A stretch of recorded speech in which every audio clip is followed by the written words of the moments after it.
Good morning everyone, welcome back to your class. Today we'll be doing English 2, that is non-finite verbs. So in the upcoming video I'm explaining to you about the non-finite. This lesson is about non-finite, but I've given you a short explanation about finite verbs. To know non-finite we need to know what are finite. Yes, so a short explanation about finite verbs is there, and then more in detail about the non-finite verbs. Okay, so objectives, I'm explaining it to you in the video. It's about finite, non-finite, is to understand what are non-finite verbs, and then also to complete some task. At the end of today's video, there is some homework. I hope the homework will be visible to you. I have used the book to explain the homework. So it is just two questions I have given you, tasks, that is from the book itself. Please complete that in your book and submit to me today itself.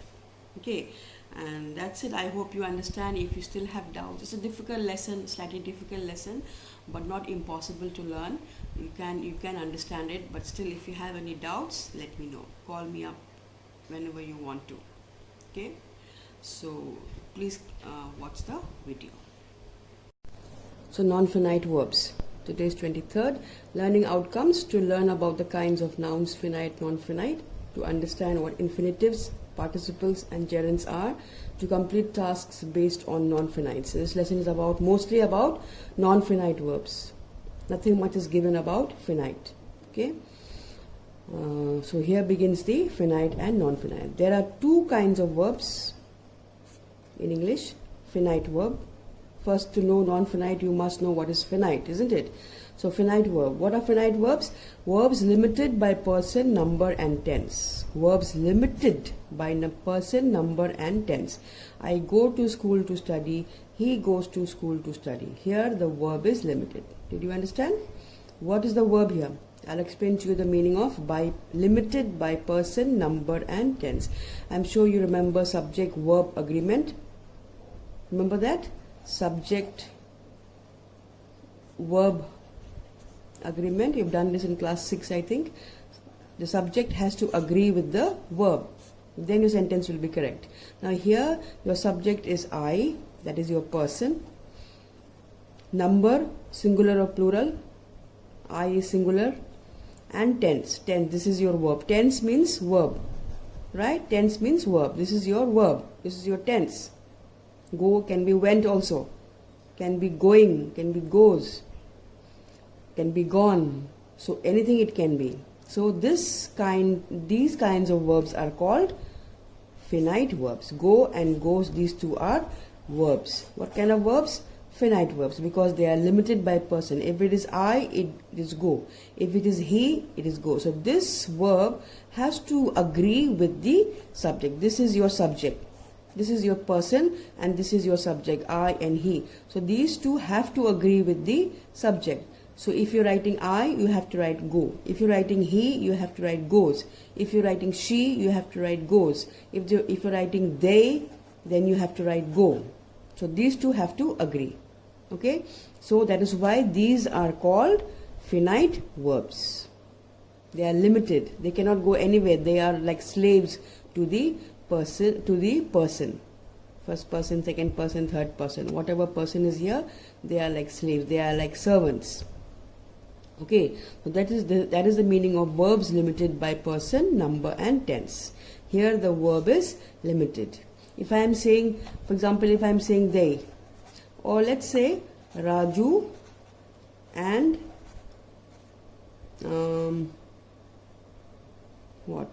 Shalu. Raju and Shalu, then here it will be go to school. Go to school. So Raju and Shalu, they are like they, two people. Yes, two people. That is why this subject will be without, this verb will be without es. If it is Raju, then it will be goes. So whatever your subject, your verb has to be that. And that is what finite verbs are about. Okay. Now moving to non-finite.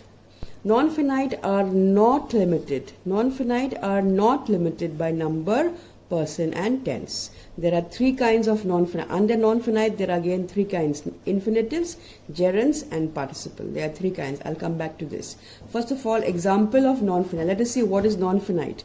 Now, for finite, I gave you this example. Same example I'm giving you here to show you the difference. Same example like I gave you infinite, I'm giving you here. I go to school to study. He goes to school to study. Yes, I told you this is your person and number both together, singular person, and go. So these two have to match. Agree? Now there is more verb here. There are more verbs in these sentences. That is to study. He goes to school. He goes. Finite verb. These two are finite verbs. Yes, finite verbs. F finite verbs. And here these two are non-finite verbs. Non-finite verbs, why? Because both are same. They are not slaves to this subject. They will continue to do what they have to do. Only changes that will be made is here in the finite verb. This to study also is a verb. What kind? Non-finite. They are not limited by number, person, and tense. Not limited. Here it is go. Here it is goes. I can write he went to school to study. Whatever the tense, this to study will remain the same. And the verbs which remain the same are non-finite verbs. There is no change here. They do not depend on subject. They do not depend on the finite verbs. They are the boss. Understood? The non-finite verbs are like this. Now let's come to three kinds. The first one is infinitive. Infinitives. What are infinitives? When a verb merely suggests an action and is not limited by number and person, also referred to as the to verb. Like here, this is the to verb. These two are infinitives. Can also be used without to. I want to read a story. Here your infinitive is to read. He wants to read. These two are non-finites. That is, what kind of non-finites? They are infinitives.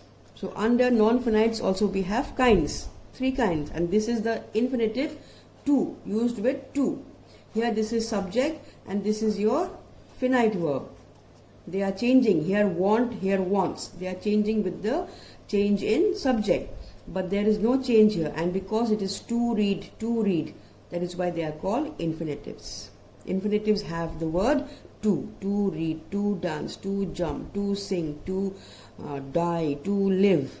All have the verb to. But sometimes it can also be used without to. It can also be used without to. Let us see when. Uses of infinitive. Can be used like a noun. It can be used or the object of the verb. Can be used like a noun. It can be subject or the object of the verb. For example, to err is human, to forgive divine. So here, to err is human, to forgive divine. These are two sentences. So it can be used as subject. To err, to make mistakes, it means. Used as subject. It can also be used as the object. Subject here, because it is beginning, and then we have the main verb here. This is two sentences joined into one. Now, children love to go out. Here it is used as object. This is your verb and this is your infinitive. Here it is used before the verb.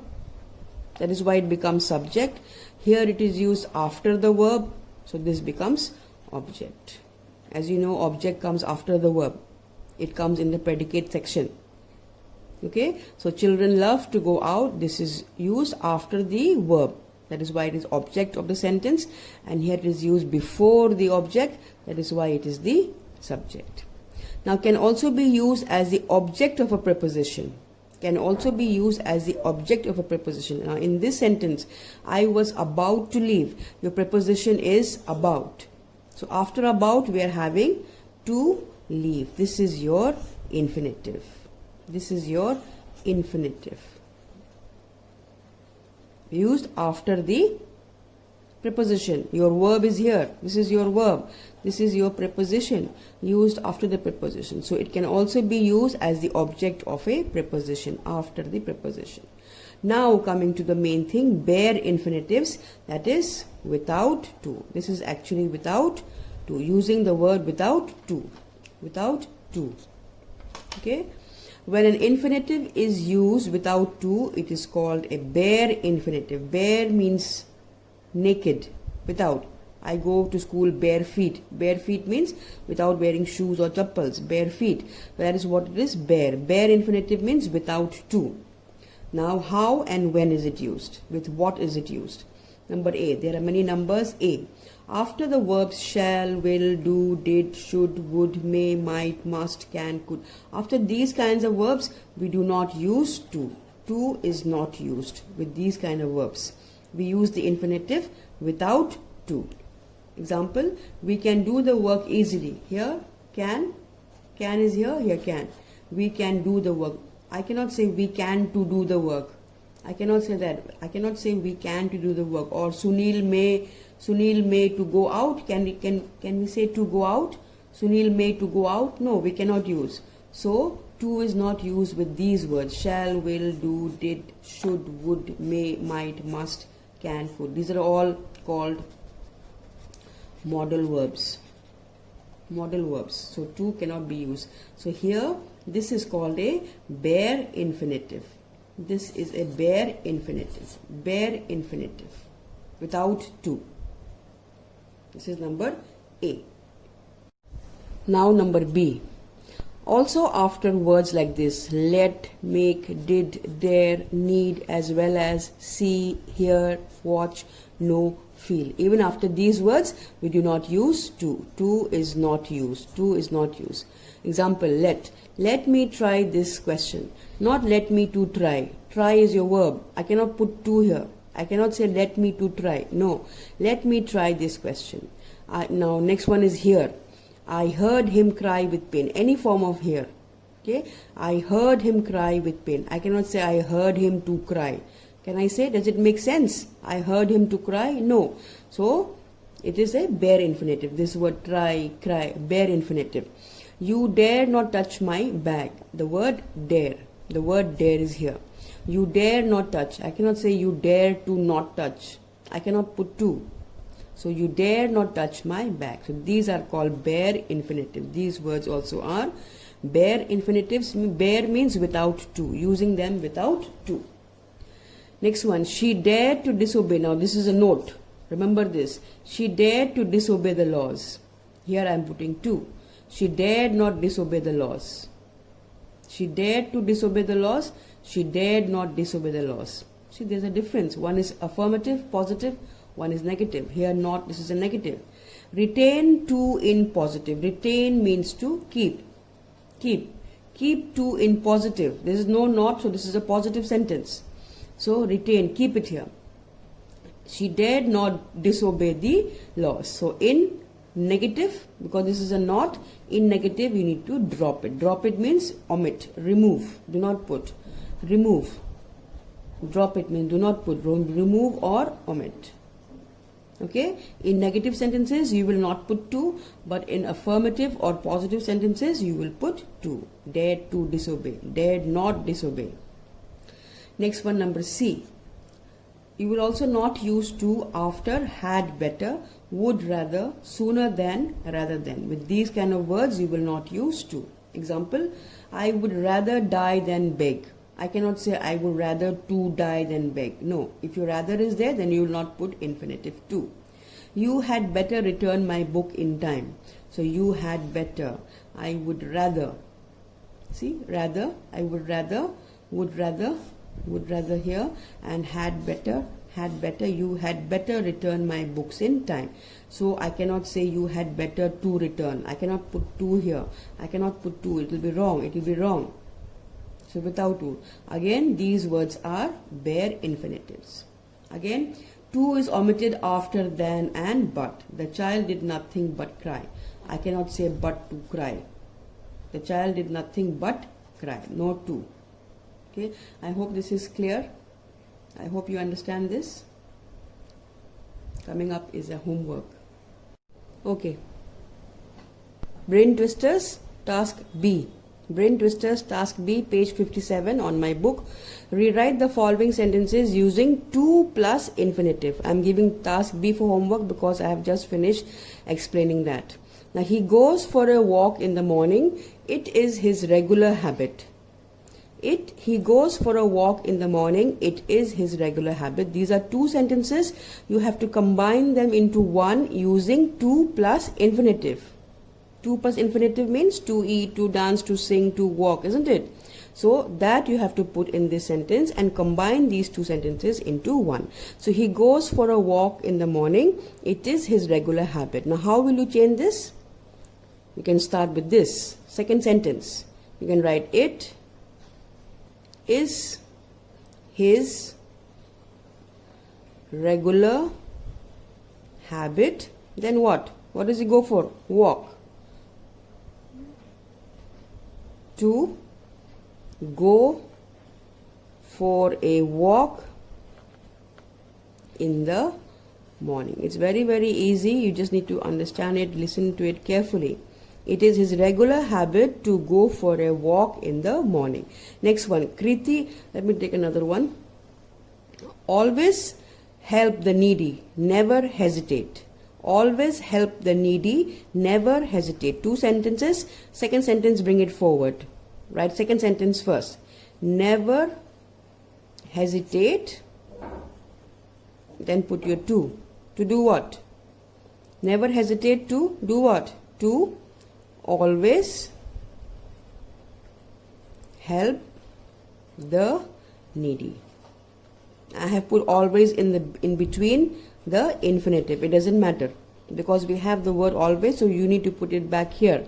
So to always, but still this to help is your infinitive. Okay, to help the needy. In this way you do this homework. Submit today in the evening itself. Task B, the whole thing 1 to 10 is your homework. Now coming to next page. Activity zone, task B. Activity zone, task B. Fill in the blanks with the correct forms of the infinitives given in brackets. This also we have done, so I am giving you for homework. This is just very, very easy. You have two options. Your answers are 50% correct it will be. So will you please help me dash to tidy up or tidy up? Which one? Will you please help me tidy up the room? Tidy up is correct. He used dash live or to live in Delhi. He used to live in Delhi. So you can write your answers here. Tidy up. And here you write to live in Delhi. So this is also your homework. That's all for your homework for today. Submit today. I'm sure you can do it. Do it well. Okay. Bye-bye. Take care.